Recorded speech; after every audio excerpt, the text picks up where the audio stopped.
Okay, so if you want to make a load of letters and you've got a spreadsheet or a database or a text file with loads of addresses in, then what you want to use is mail merge. It can save you loads and loads of time if you're making more than a couple of letters. So it can be really useful if you're doing kind of lots of letters that are very similar, all the same. So when you're asked to do this in a level 2 functional skills assessment, those tend to be fairly similar, the questions. So I'll just open up the task which I've written, which is pretty similar to what you'll be asked to do. So pause it and have a read through. Okay, I'll show you what else you got. You've also got the text that goes into the letter here, and a spreadsheet with some names and addresses and stuff there. Okay, so first things first, I want to get the text into the letter, so I'm going to do select all that, Control A, copy, Control C. I'm going to switch with Alt and Tab and paste with Control and V. Don't worry about those shortcut keys, they're just a way that advanced users have of saving time. Now, first thing you'll see is these addresses look ridiculous because they were too spaced out. Quick way of getting rid of that is highlight them and use the no spacing style. You can also do it by looking in paragraph, but this is the quick way. Okay, so you want to put the sender's address on the right, recipient's address on the left. I'm going to get rid of that spare line. I'm going to put a date in, which I could type, but I'm going to do insert date because I'm a bit lazy like that. Okay, you can see it's bold, I don't want that. So I'm going to do Control A and select everything. Again, I could use the mouse, but I just find it quicker to use the keys sometimes. That's better. I'm going to highlight that. I like my date aligned on the right, so there we go.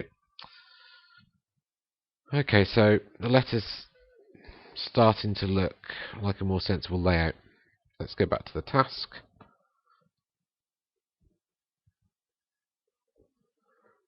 So that's generally what we're doing, but we've also got to include the logo, check the document. So I'm going to stick the logo in, then check the document next. So to insert a logo or any image in Word, is insert. There are various different ways of doing it, but I would do insert picture.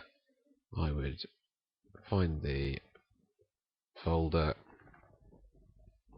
There it is, horrible garish logo, and already you've got issues. You can see that it's way too big. It's shunting all the text around, and we're not happy. So first thing I would do, I'd make it smaller. I use the handles in the corner because it stays in proportion. If you use these handles, you squash it and your graphic designers get upset. Okay, another issue you can see is it's dominating all this text and pushing it around. Usually that's pretty annoying and you don't want it. So the way you can change how the text and the images interact is with something called text wrapping. So if I click on this picture, you see picture tools up here?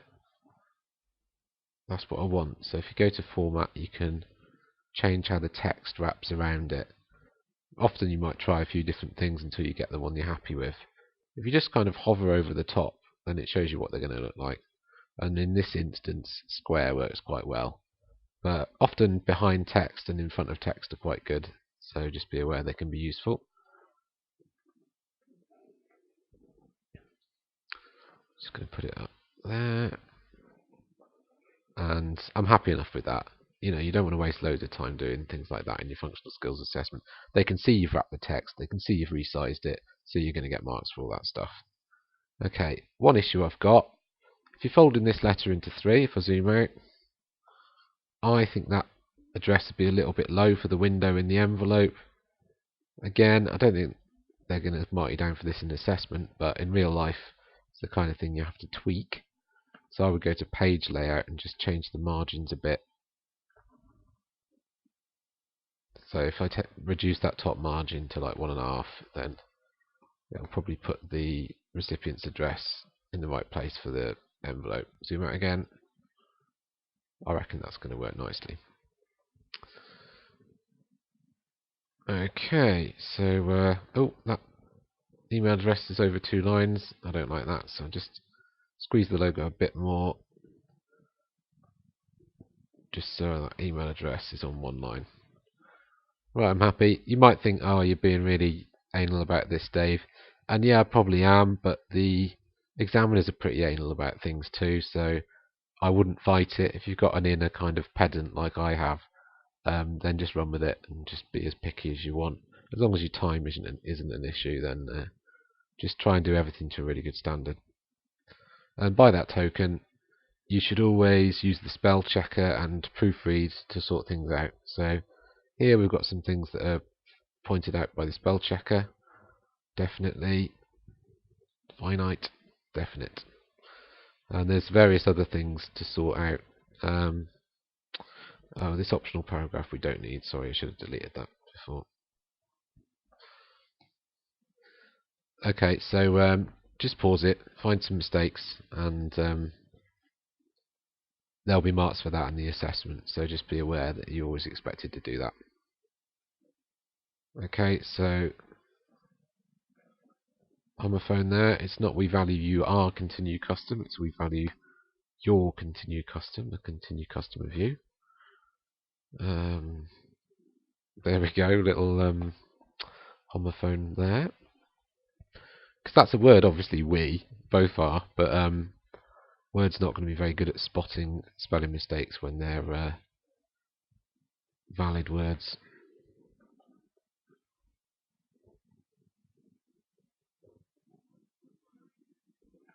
Like is shown there. Basically, the message is always spell check, always proofread. Even in a spreadsheet, they'll throw spelling mistakes in and there'll be marks for fixing them. So, attention to detail is key.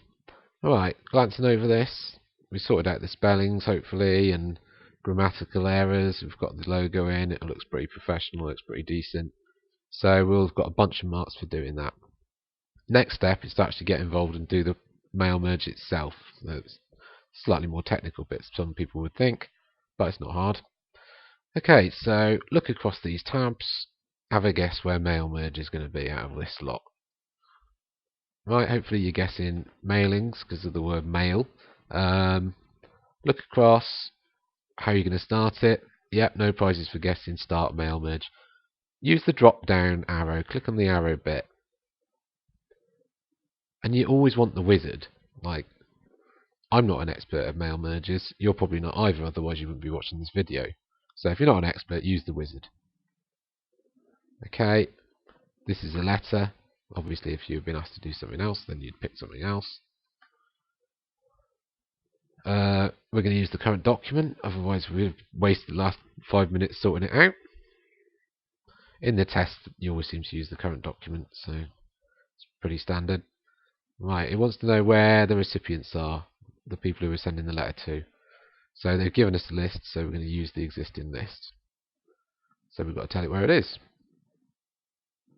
So mine happened to be on the desktop in that mail merge folder. You can use a spreadsheet or you can use a database or a query from a database. It will take all kinds of different files or even a text file. And normally you expect to see the names of the different fields across here. But we're not seeing that here because the names are like title, first name, stuff like that. So we've got a problem here basically. And it's not uncommon to find this problem. And if you get this issue, then you're better off sorting it out by looking at the actual source, the spreadsheet in this instance. So I'll show you the spreadsheet and you'll see what the problem is. Just using Alt and Tab to switch between programs quickly there. Oh, it says I've already got it open. Oh no, it's probably this that's making it grumpy. Go previous and see whether that sorts it.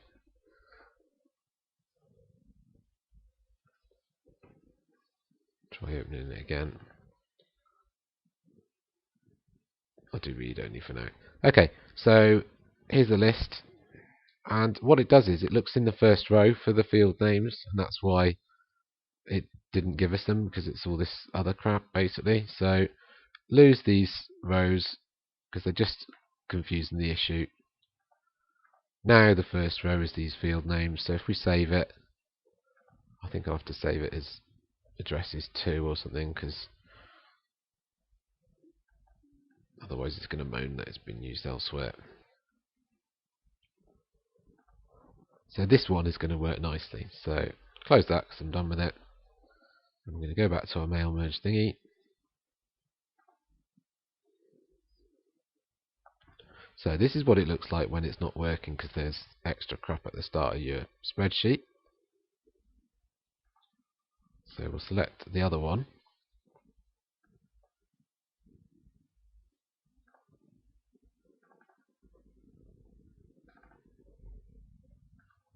And this is what it looks like when it's going to work easily. So if you've got the field names across here, then happy days. Usually you will have because they'll give you something convenient to use, but not necessarily, so it's worth taking you through that possible banana skin. So you just want to send it to the people that want it, so you just tick in the ones that say yes. You can either do that the slow way, one at a time, or use the filter to do that. And now it's only the yeses that are in this list. If you wanted to sort it by anything, then you could do that in these, but they didn't ask you to, so I'm not going to bother. So that's okay, that's our recipients selected. Okay, next is write your letter. Now you're thinking, well, we've already written the letter. Yes, we have, but we don't want to print out a load of letters with this written in. We need the actual info pulled out of the spreadsheet. So the way you've got to do that is replace each of these kind of placeholders with the actual field from the spreadsheet. So how do you do that? Well, here's the most important note to write down, other than 1, use the wizard, 2, do not use the address block. It is rubbish and doesn't work properly. What you want to use is insert merge field and do that where you need them. So I'm going to replace title with, and use the drop down bit again rather than clicking on the actual picture, it's easier. And now you delete the thing that you wanted to replace it with. Now you can do those both at the same time by highlighting it first. Double click on a word and it will highlight the whole thing, you see. Address 1, address 2,